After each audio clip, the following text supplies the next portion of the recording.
আসসালামু আলাইকুম প্রিয় ষষ্ঠ শ্রেণীর শিক্ষার্থীবৃন্দরা, তোমরা কেমন আছো? আশা করি আল্লাহর রহমতে সকলেই ভালো আছো। আজ তোমাদের জন্য ষষ্ঠ শ্রেণীর গণিত থেকে পঞ্চম অধ্যায়ের উপর ঐকিক নিয়ম, শতকরা ও অনুপাতের উপর পাঞ্জেরি মডেল টেস্ট থেকে আমি 10টি এমসিকিউ নিয়েছি। এই এমসিকিউ গুলা সমাধান করব।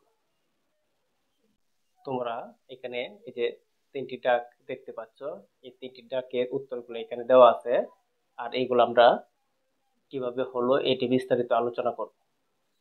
তারপর এই যে এখানে দেখো 4 থেকে 7 পর্যন্ত বাকি যে ডাকগুলা এটির উত্তর দেওয়া আছে, এগুলো বিস্তারিত আলোচনা করব।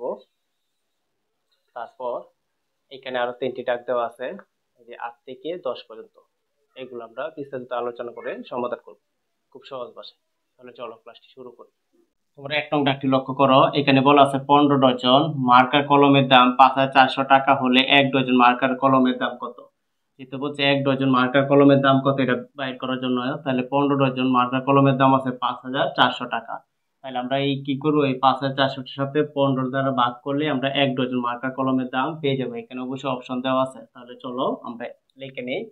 তাহলে এখানে দেখো, এবার লিখে নিতে হয় 15 ডজন কলমের দাম হয় 5,400 টাকা। সুতরাং 1 ডজন কলমের দাম হয়, যেহেতু এখানে দেখো 15 বড় আর 1 ছোট, তাহলে এটাকে ভাগ হয়ে যাবে। তাহলে 15টা নিচে এসে পড়বে। এখন যদি আমরা এটা ভাগ করি, 15 দ্বারা 5,400-কে ভাগ করি, তাহলে এখানে দেখো এখানে দুইটা সংখ্যা আছে, এখানে দুইটা সংখ্যা ধরি। এটা যেহেতু ছোট, এটা বড়, তাহলে আমরা কতবার দিতে পারি? 15 নামতা বললে 15 কি 15, 15 দোকানে 30, 3 পটং 45, 4 পটং 60, 4 বার দিলে বেশি হয়ে যায়, 3 পটং 45, তাহলে 3 দিয়ে দেই, তাহলে এখানে আসবে 45। যেহেতু আমার এই সংখ্যাটা ছোট আর এটা বড়, বিয়োগ করতে গেলে এটাকে হাতের 1 ধরে 14 বানাতে হবে। 14 থেকে 5 চলে গেলে কত হবে? 9। তারপর এখানে 1 দিয়ে দিব, তাহলে এই একের কোনো মূল্য নেই, তাহলে এই শূন্যটা আমরা এখানে কেটে আনবো। এখন আমরা আবার 15 নামতা বলবো। আর তোমরা যদি এটা ক্যালকুলেটরের মাধ্যমে করে নাও তাহলে আরো তাড়াতাড়ি হয়ে যাবে। আর অবশ্যই তোমরা ক্যালকুলেটরের মাধ্যমে করে নিবে। তাহলে আবার 15 নামতা বলবো। 3 15 35, 4 15 60, 5 15 75, 6 15 90, 6 15 90। তাহলে এখানে এই শূন্যটা আছে, এই শূন্যটা আমরা এখানে আনবো, আর এখানে একটা শূন্য দিয়ে এখানে শূন্য লিখলেই আমাদের কাটাকাটি হয়ে যাবে। তাহলে আমাদের উত্তরটা হবে 360। তাহলে আমাদের উত্তরটা হবে যে ঘ। তোমরা অবশ্যই এটা আর সহজে করার জন্য ক্যালকুলেটর মাধ্যম নিয়ে করবে। যেমন 5,000, তোমরা ক্যালকুলেটর তুলে নিবে। যেমন 5,400 ভাগ 15 ভাগ করলেই পাবে 360। তাহলে আমাদের প্রথম উত্তরটা হবে এই যে একের ঘ। আশা করি তোমরা এটা বুঝতে পারছো। তারপর 2 নং ডাকটা লক্ষ্য করো। 2 নং ডাকটা বলছে 8 কেজি চালের দাম 168 টাকা হলে 5 কেজি চালের দাম কত? তাহলে আমাদের অবশ্যই আগে 1 কেজি চালের দাম আনতে হবে। তাহলে আমরা এই যে এইভাবে করবো। 8 কেজি চালের দাম, 8 কেজি চালের দাম 168 টাকা। সুতরাং 1 কেজি চালের দাম, আমরা যদি 1 কেজি চালের দাম বের করতে পারি তাহলেই আমরা 5 কেজি চালের দাম বের করতে পারবো। এখন 168-কে 8 দ্বারা ভাগ করে নিবে। তাহলে এই যে ক্যালকুলেটরের মাধ্যমে করে নিবে। 168 ভাগ 8, তাহলে আমরা পাই 21 টাকা। 1 কেজি চালের দাম পাই আমরা 21 টাকা। এটা কাটাকাটি করলে পাই 21। এই যে 21 পরে আমাদের কত কেজি বলছে? এখানে বলছে 5 কেজি। তাহলে 21-এর সাথে যদি আমরা 5 গুণ করি তাহলে আমাদের অঙ্কটা হয়ে যাবে 5 একে 5, 5 দোকানে 10, 105 টাকা। তাহলে আমাদের উত্তরটা হবে 2 নং উত্তরটা হবে 105 টাকা, যে উত্তর হচ্ছে খ। আশা করি তোমরা এটা বুঝতে পারছো। তারপর 3 নং প্রশ্নটা লক্ষ্য করো। 12টি খাতার দাম 432 টাকা হলে 8টি খাতার দাম কত? তাহলে আগে আমাদের একটা বের করে নিতে হবে। এখানে লিখতে হবে 3 নং দিয়া 12টি খাতার দাম, 12টি খাতার দাম 432 টাকা, 432 টাকা। সুতরাং একটি খাতার দাম, আগে আমরা একটার মূল্যটা বের করতে হবে। তাহলে এই যে 432 উপরে বসবে আর 12 নিচে, কারণ এই যে আগে সংখ্যাটা বড় ছিল পরেরটা ছোট, প্রথমটা বড় পরেরটা ছোট হলে ভাগ হয়, তাহলে এটাকে নিচে বসবে সবসময়। এখন আমরা যদি 12 দ্বারা 432-কে ক্যালকুলেটরের মধ্যে ভাগ করি তাহলেই আমরা একটির দাম পেয়ে যাব। লক্ষ্য করো 432 ভাগ 12, তাহলে আমরা ফলটা পাই 34। আমরা যে 34 টাকা পাইলাম এটা কিন্তু একটা দাম। এখন বলছে 8টি কাতার দাম কত, 34 সাথে 8 গুণ করে দিলে আমরা উত্তরটা হয়ে যাবে 6টা 48, 48 আর 8 হাতের আছে 4, 3 আটা 24, 24 আর 4 28, 288 টাকা। তাহলে আমাদের উত্তরটা হবে 200 ক, 3 ক। আশা করি এটা বুঝতে পারছো। প্রিয় শিক্ষার্থী বিন্দুরা, এখন আমরা 4 থেকে 7 নং এই 4টি অঙ্ক সমাধান করব। তাহলে আমরা প্রথমে 4 নংটি সমাধান করব। এখানে দেখো কি বলছে, ডাক্তার 8 কেজি মরিচের দাম 504 টাকা হলে 945 টাকায় কত কেজি মরিচ পাওয়া যাবে। তাহলে এখানে লক্ষ্য করো, এখানে কিন্তু দাম দেওয়া আছে দুইটা, এই যে 504 টাকা আর একটা দাম আছে 945 টাকায়। যদি দুইটা দাম দেওয়া থাকে তাহলে দামগুলো এই দিক দিয়ে বসবে আর কেজিটা এই দিক দিয়ে বসবে। যদি কেজি দুইটা দেওয়া থাকতো তাহলে কেজিটা এই দিক দিয়ে বসতো আর টাকাটা এই দিক দিয়ে বসতো। মানে যেহেতু দুইটা টাকা দেওয়া আছে কিন্তু বলছে কত কেজি পাওয়া যাবে, তাহলে মনে রাখবো টাকাটা এই দিক দিয়ে বসবে আর কেজিটা এই দিক দিয়ে বসবে। তাহলে আমরা প্রথমে লিখবো, এখানে লক্ষ্য করো 400 504 504 টাকায় পাওয়া যায় 8 কেজি মরিচ। এখানে লিখবো 504 টাকায় পাওয়া যায় 8 কেজি মরিচ। তারপরে লিখবো সুতরাং 1 টাকায় পাওয়া যায়, যেহেতু এটা বড় এটা ছোট তাহলে ভাগ হবে 8 উপরে আর 504 নিচে।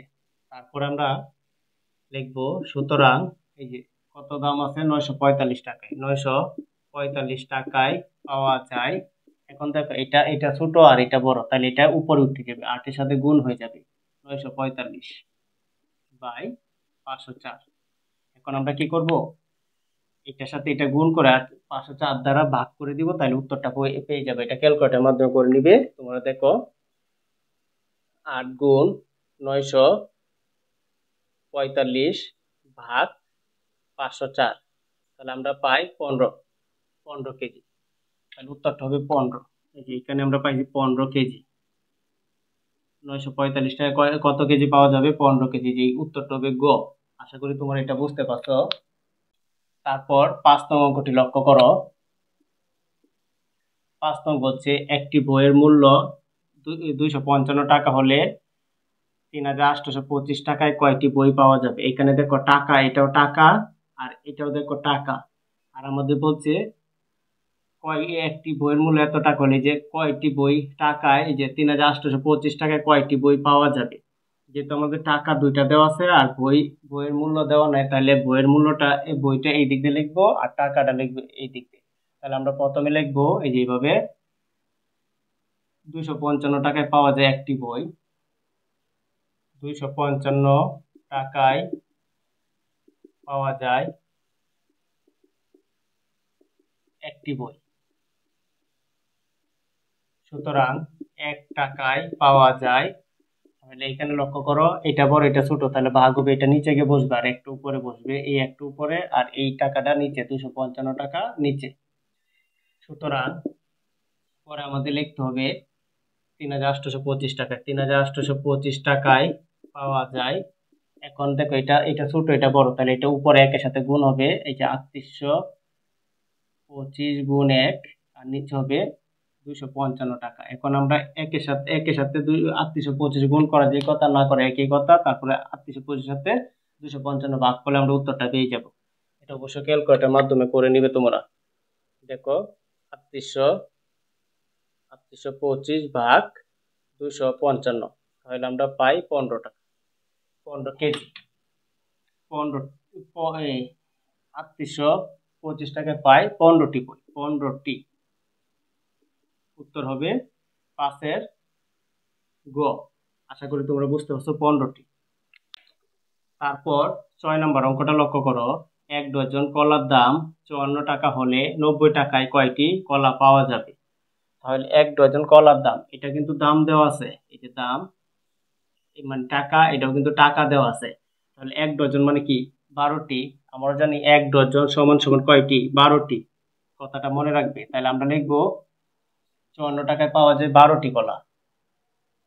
6 নম্বর, এখানে লিখবো 54 টাকায় পাওয়া যায় 12টি কলা।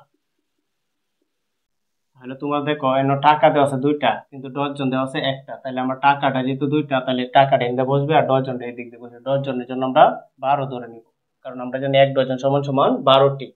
তাহলে আমরা এখানে লিখবো 54 টাকায় পাওয়া যায় 12টি কলা, সুতরাং 1 টাকায় পাওয়া যায়, এই যে 12 উপরে আর এই 54 কিছু নিচে বসবে। নিচে কি কারণে? আগে 54 ছিল বড়, পরে 1 ছোট, তাই 1 হইলে ভাগ হবে। তারপরে আমরা লিখবো 54, তারপরে কয়টা কলা? এই যে এখানে দেখো 90 টাকায়। কত টাকায়? 90 টাকায়। তাহলে আমরা এই যে দেখো এখন 12 সাথে 90 গুণ হবে, কি কারণে? আগে 1 ছিল, পরে কি 90 বাইরে গেছে, বাইরে গেলে গায়ে উপরটার সাথে গুণ হয়, আর কমে গেলে নিচেটার সাথে ভাগ হয়। এখন আমরা কি করবো? এটা গুণ করে 54 দ্বারা ভাগ করে দেবো, তাহলে উত্তরটা হয়ে যাবে। তাহলে তোমরা এখানে লক্ষ্য করো, এটা ক্যালকুলেটর করে নিবে 12 গুণ 90 ভাগ 54, তাহলে উত্তরটা হবে 20। এই যে এটা গুণ করে 54 দ্বারা ভাগ করছি, তাহলে আমরা 20 পাইছি। আমাদের এটাই বলছে 1 ডজন কলার দাম 54 টাকা হলে তারপরে যে এখানে দেখো 90 টাকায় কয়টি কলা পাওয়া যাবে? 20টি কলা। উত্তর হবে ঘ। আশা করি তোমরা এটা বুঝতে পারছো। 7 নং দাগটি লক্ষ্য করো, 168 টাকায় 21টি ডিম পাওয়া গেলে প্রতি হালি ডিমের দাম কত? বলছে 1 হালি ডিমের দাম কত? তাহলে আমরা আগে একটি ডিমের দাম বের করতে হবে। তাহলে আমরা লিখবো 21টি ডিমের দাম 168 টাকা। 21টি ডিমের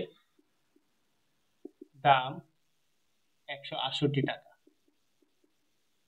সুতরাং একটি ডিমের দাম 168 উপরে বসবে আর 21 নিচে বসবে। এখন আমরা 21 দ্বারা 168কে ভাগ করলে একটা ডিমের দাম পাবো, তারপর আমরা একালি বের করতে পারবো।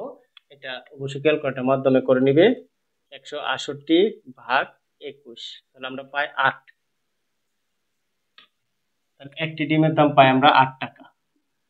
একটা ডিমের দাম যদি 8 টাকা হয়, তাহলে এক হালি মানে 4টা। এক হালি সমান সমান কয়টা? 4টা। 4 এটা কত? 4 গুণ 8 দিয়ে গুণ করো, 4 এটা কত? 32। এক হালি যদি 4টা হয়, একটা ডিমের দাম 8 টাকা, তাহলে 4 এর সাথে 8 গুণ করলে পেয়ে যাব 32 টাকা। তাহলে আমাদের উত্তরটা হবে 7-এর খ।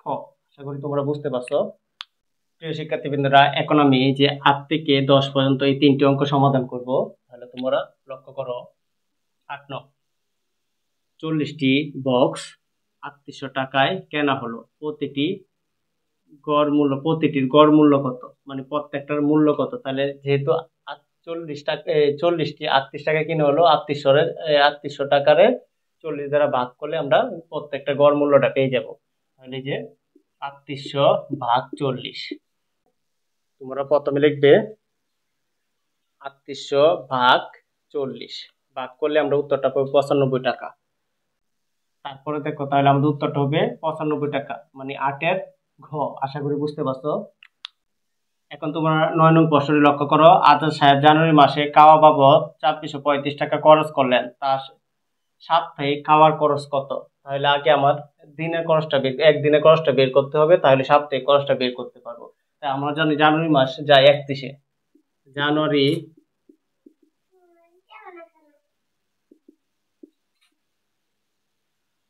মাস যায় 31-এ।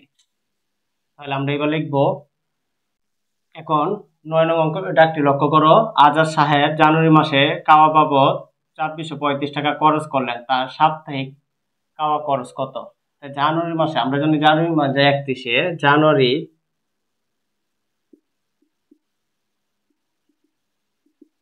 মাস ইকুয়াল টু 31 দিন। তাহলে আগে আমার একদিনেরটা বের করতে হবে, তাহলে আমরা সাপ্তাহিকটা বের করতে হবে। তাহলে আমরা লিখবো 31 দিনে খরচ করেন 2435 টাকা। 31 দিনে খরচ করেন 2435 টাকা। তাহলে সুতরাং একদিনে খরচ করেন, আগে আমরা একদিনেরটা বের করতে হবে, 2435 ভাগ 31 টাকা। এটা বড়, এটা ছোট, এই কারণে ভাগ হইছে। এটা অবশ্যই ক্যালকুলেটরের মাধ্যমে তোমরা করে নিবে। এই যে 2435 ভাগ 31, ভাগ করলে আমরা পাই 85। একদিনে খরচ করেন 85 টাকা, একদিনে তার খরচ হয় 85 টাকা। যদি আমরা এটা কাটাকাটি করি তাহলে 85 পাই। তাহলে আমরা যদি এটার সাথে 7 দিয়ে গুণ করি তাহলে উত্তরটা পেয়ে যাব। তাহলে 7 দিনের 5 7 35, 5 7 3, পরে 7 8 56, 56 আর 3 59, 56 আর 3 হয় 59, 59। তাহলে আমাদের উত্তরটা হবে 595 টাকা। তাহলে আমাদের উত্তরটা হবে 595। কোথায় আছে? এই যে 500, উত্তরটা হবে ঘ। আশা করি তোমরা বুঝতে পারছো। তারপর 10 নং দাগটি লক্ষ্য করো। একটি বিড়ালের একটি ইঁদুর ধরতে সময় লাগে 1 মিনিট। 8টি বিড়ালের 8টি ইঁদুর ধরতে কত মিনিট সময় লাগবে? তাহলে এখানে লক্ষ্য করো 10 নম্বরটা, এটা উত্তরটা হবে একটি বিড়াল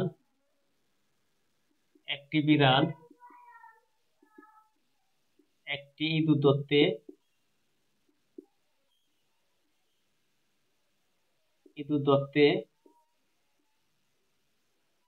সময় লাগে